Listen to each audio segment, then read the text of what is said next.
On the night of our 24th anniversary, Richard laid his napkin beside his plate and looked at me as if he had rehearsed what he was about to say. he told me he had been unhappy for years. Not months.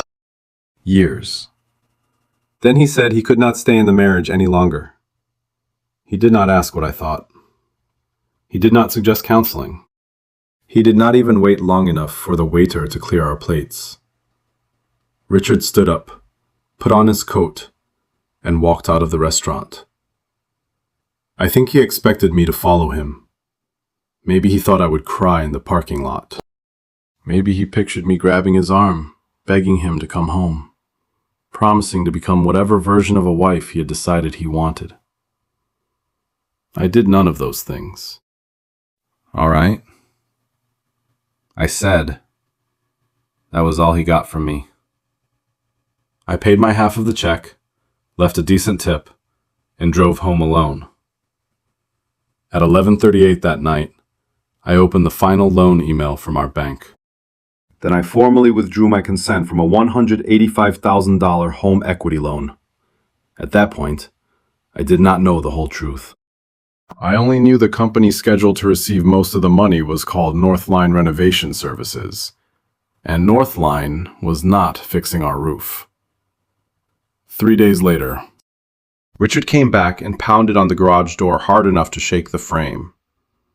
When I opened it, his face was pale with anger. "Do you understand what you've done?" he asked. I understood more than he realized. If you have ever watched someone mistake silence for weakness, subscribe. This story is about betrayal, divorce, custody, and what happens when the person being underestimated finally starts reading the paperwork. Richard and I had not begun our marriage with money. Our first home was a narrow 3-bedroom house with tired carpet, a kitchen faucet that leaked no matter how many times we tightened it, and a monthly mortgage payment that made both of us hold our breath. Emily was little then. I painted her bedroom on Saturdays, while Richard replaced cracked cabinet doors after work. We bought furniture secondhand. We postponed vacations. We learned to be proud of small things, like watching the loan principal drop a little more each year. Back then, it felt like we were pulling in the same direction. I worked at a rehabilitation hospital. The pay was steady. The hours were predictable. The health insurance gave us a sense of security when almost nothing else did. Richard worked in regional sales. He was ambitious and persuasive. He had a way of speaking that made people believe the next deal would solve every problem left behind by the last one. As his career grew, our responsibilities slowly separated. I handled the household expenses, groceries, utilities, school supplies, medical bills, and everything connected to Emily's daily life came through me. Richard handled the bonuses, investments, retirement accounts, and what he liked to call the larger financial picture. At first, the arrangement seemed reasonable. I trusted him. Richard sounded confident whenever he talked about money. And when you love someone, confidence can be easy to mistake for competence. Sometimes it can even be mistaken for honesty. Our marriage was never perfect. We argued over his work schedule. We argued about the family events he missed. I could be stubborn when I felt ignored. Richard had a habit of going silent for days after a disagreement, as if refusing to speak made him the calmer person. But there had been real affection between us. There had been loyalty, or at least I believe there had been. For many years, I honestly thought we were building the same future. Trusting my husband was not my mistake. Trust is supposed to exist in a marriage. My mistake was allowing every question about money to become a question about whether I trusted him. Whenever I asked to see an investment statement or wanted to understand where a bonus had gone, Richard would let out a slow breath. Then he would say, "You handle the household. Let me handle the bigger picture." He never shouted it. He said it gently, almost kindly, which made it harder to challenge. At first, the words sounded reassuring. Over time, they became a locked door. I thought we had divided the work between us. Years later, I understood that Richard had divided our world instead. There was the part I was allowed to see. Then there was the part he believed belonged entirely to him. During the final 2 years of our marriage, he became more distant. But he never stopped performing the role of a dependable husband. He still planned anniversary dinners. He still bought Christmas presents. He still stood beside Emily and me in family photographs, one hand resting lightly on my shoulder, smiling as if there were nowhere else he wanted to be. To our relatives, neighbors, and friends, Richard looked steady, reliable, successful. Only I could feel what had changed. Living with him began to feel like sharing a house with a man who kept one foot inside our life and the other pointed toward an exit he had not shown me yet. Our marriage did not fall apart during one dinner. That dinner was simply the first time Richard stopped pretending the damage was not already there. The warning signs had been gathering for about 6 months. His business trips changed first. Richard said he was meeting clients on the north side of the city. The appointments began running later than they used to. He stopped forwarding hotel confirmations, something he had always done without being asked. A few of the meetings were less than 30 minutes from our house, yet he still claimed it made more sense to stay overnight. When I asked why, he did not give me a real answer. Instead, he wanted to know why I was monitoring him. That was Richard's favorite kind of response. He could take a simple question and turn it around until I was the one defending myself. Then his income became harder to follow. He told me the company had reduced its annual bonuses. On paper, he was bringing home less, but in real life, he was spending more. He started buying tailored jackets. He leased a more expensive SUV. He paid for dinners I never attended at restaurants that were not near any of his regular clients. Then transfers marked consulting began showing up in our joint account. When I asked about them, Richard said they were relationship-building expenses. He said that as if the phrase explained everything. It explained nothing. Not long after that, he introduced the idea of the home equity loan. He came to me with a list that sounded responsible. The roof needed repairs. The heating system was getting old. The upstairs bathroom had water damage. Emily would be applying to college in a few years, and he said it was time to prepare. He wanted us to borrow $185,000 against the house. That number frightened me. Richard acted as though my hesitation was irrational. He said interest rates were about to change. He warned me that every day we waited could cost us money. When I asked to see estimates from the roofers and other contractors, he said I was making a simple financial decision unnecessarily complicated. His pressure was not evidence of an affair, but it had a shape. I could feel that something was being pushed past me before I had time to examine it. Then Richard began talking about custody. It happened during an argument over another school event he had missed. If anything ever happened between us, he said, I'd expect equal time with Emily. I remember going completely still. Richard did not know the name of Emily's allergy specialist. He had missed 2 parent-teacher conferences. He rarely attended her weekend activities unless someone was taking photographs. Yet he was already speaking in the careful language of parenting schedules. I asked him what had made him start thinking about divorce. He smiled, but there was no warmth in it. Then he told me I was being dramatic. Around the same time, Vanessa's name began appearing in conversations. Richard described her as a real estate contact who helped connect investors with renovation projects. He never talked about her with obvious excitement. That would have been too easy to notice. Instead, he mentioned her casually, a comment over breakfast, a name during a story about work, a quick reference while checking his phone. He said her name often enough for it to become familiar, but not often enough to sound important. He placed Vanessa quietly into the background of our lives. The last warning came from Emily. One evening, she heard Richard talking on the phone in the garage. "Once the financing clears, we won't have to keep waiting," he said. Emily mentioned it to me because the tone of his voice had made her uncomfortable. When I asked Richard who he had been speaking to, he said it was about a client project. Then he became angry with Emily for listening to a private conversation. I wanted to believe him. Believing him was still easier than admitting that 24 years of marriage might be resting on explanations that did not fit together. But after that night, I started writing things down. Dates, transfers, trips, promises that changed after I questioned them. Red flags are not always lipstick on a shirt or romantic messages left open on a phone. Sometimes they look like income that quietly disappears. Sometimes they sound like pressure to sign papers before you have read them.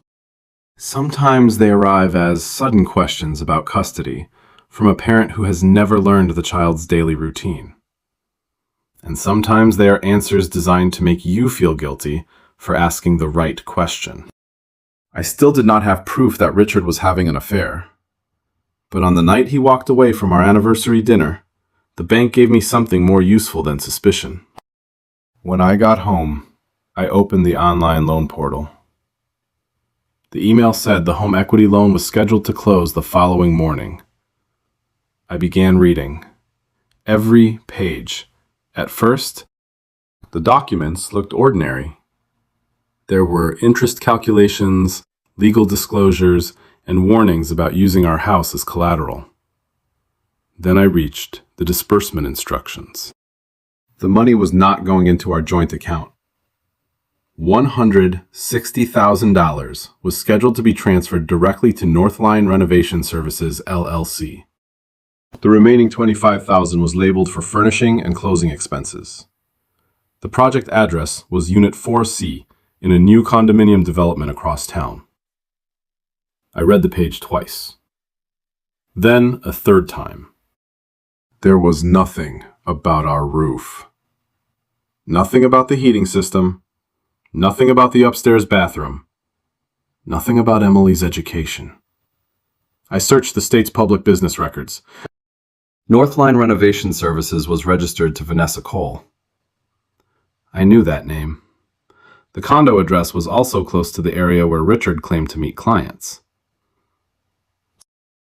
More than once, he had stayed overnight nearby, even though he could have driven home in less than half an hour. For a moment, I wanted to call him. I wanted to hear him explain the name, the condo, and the money. I wanted to ask the questions while the anger was still sharp enough to keep me from breaking down. But I did not call. I downloaded every loan document available through the portal I was legally authorized to use. I saved the confirmation email. I printed the disbursement instructions. I wrote down the time. Then I called the bank's support line. I explained that the house was jointly owned and that I wanted to withdraw my consent because the purpose described to me did not match the actual payment instructions. The representative told me I needed to submit the request in writing. At 11:38 that night, I sent it. The bank placed the loan on hold while they reviewed the discrepancy. I did not transfer money. I did not delete anything. I did not pretend to be Richard or enter an account that did not belong to me. I simply refused to let our jointly owned home guarantee a transaction he had hidden from me. The next morning, I contacted a divorce attorney. Richard sent his first message before 9. "We need space." I read it, then placed the phone face down. 20 minutes later, another message appeared. Do not interfere with the loan.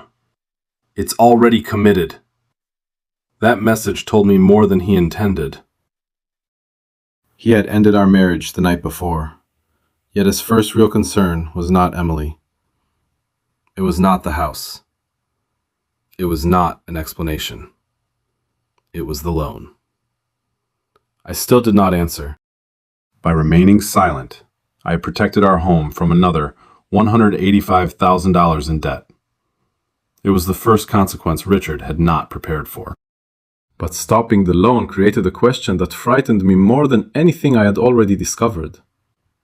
If Richard was willing to risk our home to send money to Vanessa's company, how much of our marital money had already reached her before I opened that file? I had protected the house. I still did not know why Richard needed the money so desperately. And I did not yet know why a woman named Vanessa, with a 3-year-old son, had been waiting for it. The next morning, I met Denise Harper in a small office above a neighborhood pharmacy. She was in her early 60s, with silver hair, a steady voice, and the kind of expression that told me she had heard every version of marital disaster a person could invent. She did not react when I told her about the anniversary dinner. She did not gasp when I showed her Vanessa's company name. She read the loan documents twice, placed them carefully on the desk, and asked me one question. Does Richard know you have these? No? Good, she said. Keep it that way for now. Then she gave me rules. Do not go through his phone. Do not guess passwords. Do not install tracking software. Do not enter accounts that were not legally mine. And most of all, do not confront him before we understood what he had done and what still needed to be protected. Denise explained that, in our state, an affair by itself might not determine how the property was divided. A judge was not there to punish someone for being a bad husband. But money was different. If Richard had used marital income to support Vanessa, pay for another home, or create a second household, the financial records could matter. That was the first moment I understood the difference between emotional truth and legal truth. Emotionally, I already knew I had been betrayed. Legally, we had to prove where the money went. Denise moved quickly. She sent formal notice that neither of us was to borrow against shared property, move large sums of money, sell assets, or destroy financial records while the case was pending. The house had to remain visible. So did the joint accounts, retirement funds, bonuses, investment records, and business interests? Richard had spent years convincing me that the bigger financial picture belonged to him. Now the entire picture was going to be requested in writing. I brought Denise everything I had a legal right to access. Joint bank statements, tax returns, old bonus records Richard had once forwarded to our family email, the home equity loan documents, household bills, receipts paid from shared accounts. I also brought records that had nothing to do with Vanessa. Emily's school calendar, her medical appointments, messages from teachers, activity schedules, transportation records, receipts for medication and school fees. At the time, I did not understand why Denise wanted all of it. Then Richard filed for temporary 50-50 custody. He claimed I was emotionally unstable. He said I might interfere with his relationship with Emily because I was angry about the separation. The words were careful. He did not call me dangerous. He simply painted my pain as something the court should fear. When Denise read the filing, she did not look surprised. He's not asking the court to look at the marriage, she said. He's asking the court to look at your reaction to it. I felt my stomach tighten. Richard had lied for years. He had tried to place $185,000 of debt against our house. But now I was the one being described as unstable. Denise told me not to respond emotionally. We would answer with records. So we built a calendar. I had attended Emily's teacher conferences. I had taken her to medical appointments and allergy consultations. I managed her medication, activity fees, school forms, transportation, and emergency contacts. When she was sick, the school called me. When she needed something signed, it came to me. Richard loved Emily. I never denied that. But love and daily responsibility are not the same thing. He traveled often. He missed recitals. He missed parent meetings. He missed birthdays because of work. Sometimes he arrived late and expected credit for appearing at all. I did not tell Emily what to say. I did not ask her to choose between us. I did not speak badly about her father in front of her. I kept the house steady and let the records describe the life we had actually lived. Meanwhile, the financial discovery began. Richard's attorney produced documents in small batches. Some arrived late. Some were incomplete. A few looked as if someone had printed only the pages they hoped we would notice. Denise noticed what was missing. Then she found a company name I had never seen on our tax returns. Bennett Strategic Consulting, LLC. Richard had created it 18 months earlier. According to the records, money from his employer had been routed into that company as consulting income. It was not all shown to me as salary. It was not reported inside our marriage the way I had been led to believe. From Bennett Strategic Consulting, money moved to Northline Renovation Services, Vanessa's company. Once the accountant began tracing those payments, the pattern became difficult to explain away. There were payments connected to Unit 4C.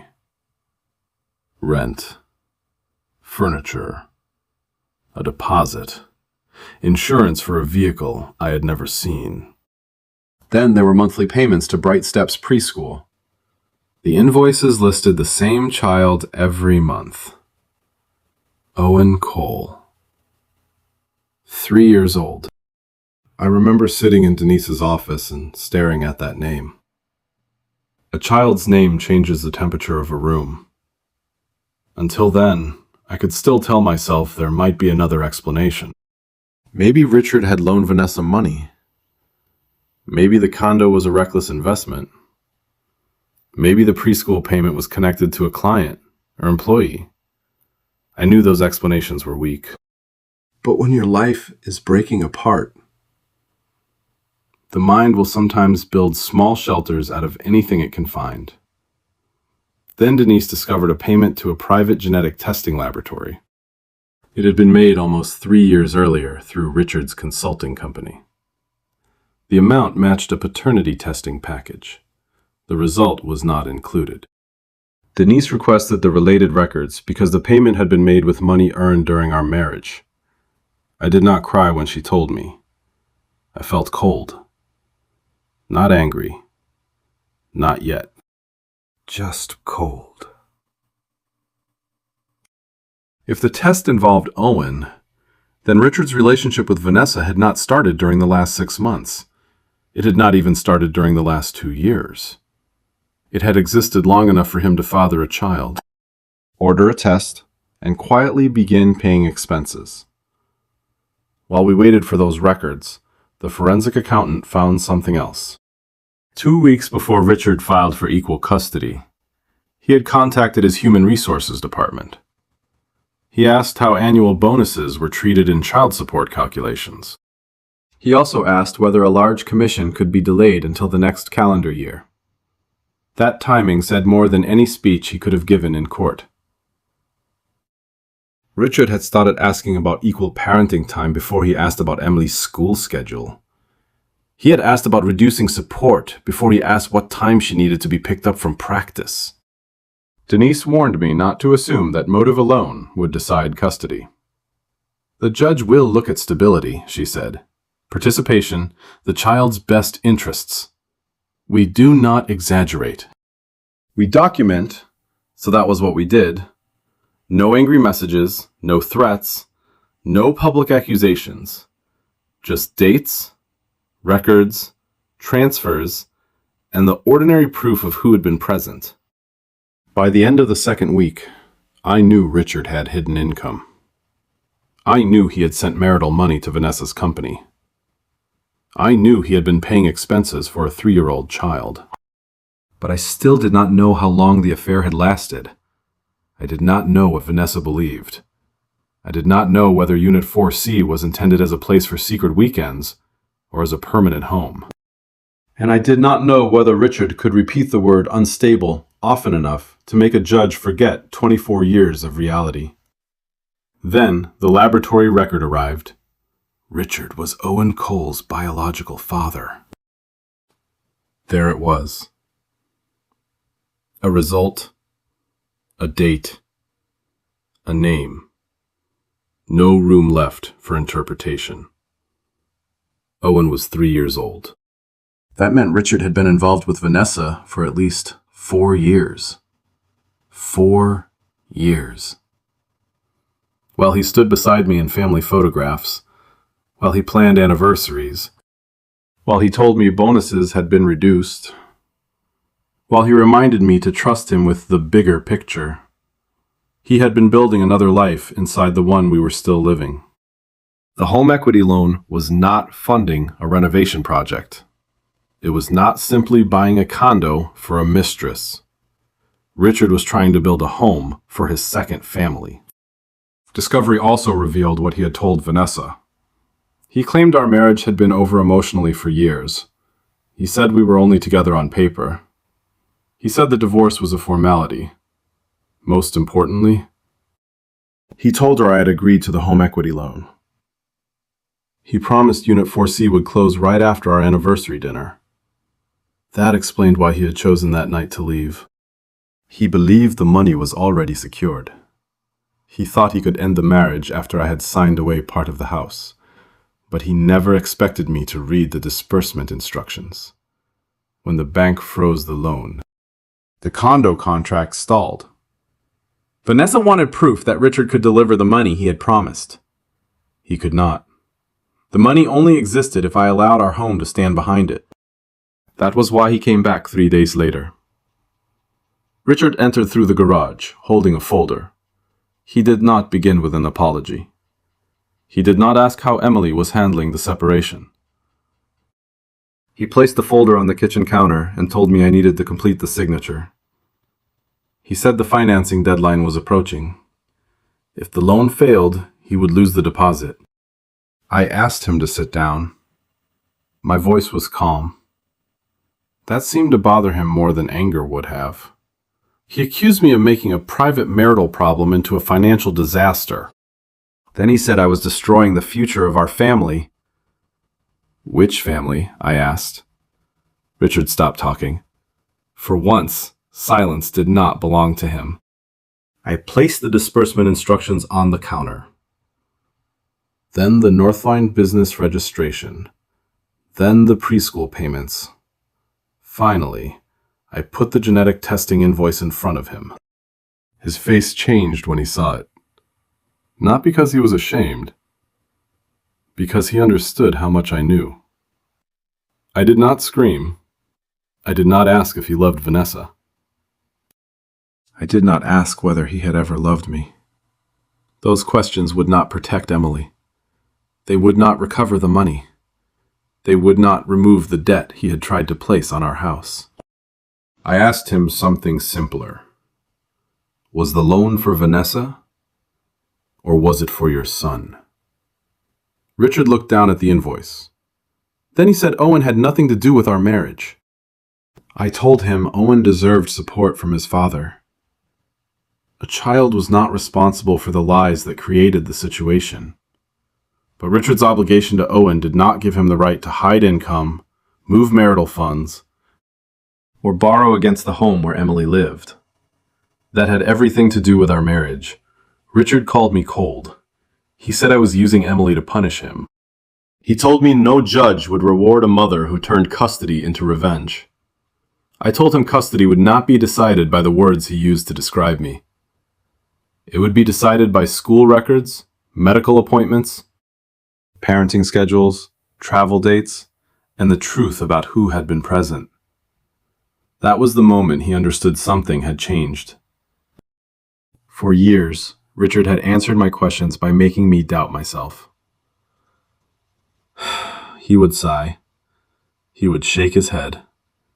He would accuse me of overreacting until I forgot what I had originally asked. Now every answer had a document beside it. He could not convince a bank statement that it was being dramatic. He could not tell a payment record it had misunderstood. He could not gaslight an account number. The numbers spoke for themselves. Richard changed his approach. He said Vanessa had pressured him. He said he always intended to repay the money. He said he never wanted me to find out about Owen this way. I listened, but I did not comfort him. You walked out because you thought everything on the other side was already paid for. I said it wasn't. Then I told him to leave. From that point forward, every conversation would go through Denise. Richard stood in the kitchen, looking down at the papers that had replaced every excuse he had prepared. A few seconds later, he picked up his folder and walked out. This time, I did not watch him go. Richard had spent 4 years building 2 lives. In court, he was about to learn that hiding one of them did not make the money disappear. Months later, the divorce reached the point Richard had probably hoped we would never reach. Court. His attorney tried to separate the affair from the financial case. He argued that Richard's relationship with Vanessa was personal, private, morally ugly perhaps, but not something the judge should use to punish him financially. Denise did not argue with that. She stood, looked at the judge, and said the case was not about punishing adultery. It was about tracing money. That distinction mattered. Richard had every right to leave the marriage. What he did not have was the right to build another household with marital funds while asking me to guarantee the debt. Denise began with Bennett Strategic Consulting. She showed how Richard's bonuses and commissions had been routed through the company. She showed the transfers from that account to Northline Renovation Services. Then came the condo deposit, the furniture, the vehicle insurance, the preschool payments for Owen. Each item had a date, an amount, and an account number. Richard had spent years making the truth feel complicated. On paper, it was painfully simple. Then Denise returned to the document that had started everything, the home equity loan. The judge read the stated purpose aloud. Roof repairs, heating replacement, bathroom renovation, education expenses. Then she turned to the disbursement page and asked why $160,000 was scheduled to go directly to Vanessa's company. Richard called it an investment. He said Northline was involved in a real estate opportunity and that the condo would eventually produce income. The forensic accountant answered him. There was no valid investment agreement. There was no ownership interest for me. There was no repayment schedule. There was no evidence that our marriage would receive any benefit at all. The condo was intended for Richard, Vanessa, and Owen. It was not an investment for our family. It was a private home financed with our property. The judge did not raise her voice. She did not need to. She simply asked Richard why a supposed family renovation loan had been structured in a way that excluded his wife from every benefit and left her responsible for the debt. Richard looked toward his attorney. For once, nobody could answer for him. According to Denise, the court could consider money that had been diverted from the marriage when dividing the remaining assets. That did not mean I would receive everything. It meant Richard would not be allowed to spend marital money in secret and then ask the court to pretend it was gone. The judge reviewed the amounts already transferred to Vanessa. She reviewed the consulting income Richard had failed to explain properly. She reviewed the commission he tried to delay until the next tax year. The consequences were not dramatic. They were worse for Richard than drama. They were permanent. The diverted funds were considered in the property division. His real income included his salary, bonuses, commissions, and money available through Bennett Strategic Consulting.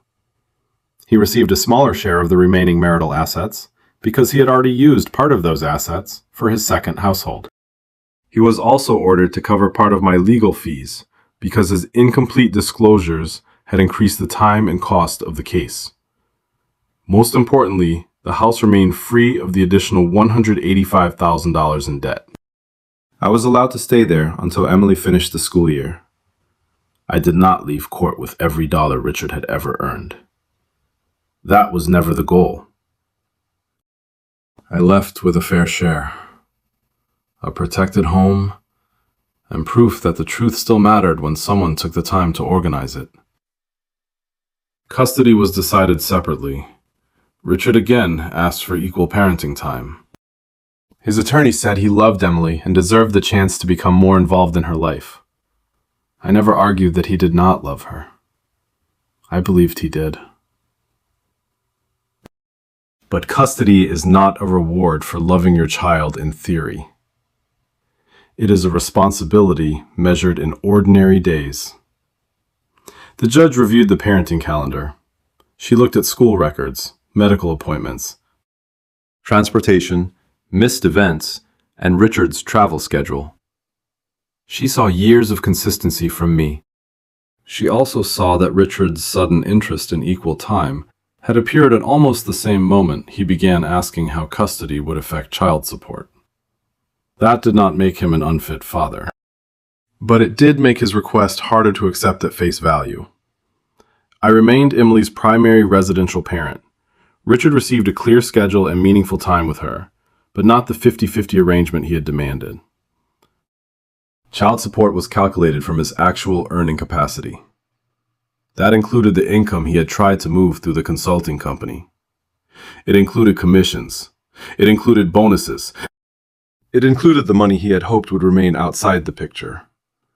Richard's responsibility to support Owen did not erase Emily's right to support. 2 children existed because of choices he had made. Neither child was responsible for the way he had handled those choices. The fallout continued after court. The condo purchase collapsed completely.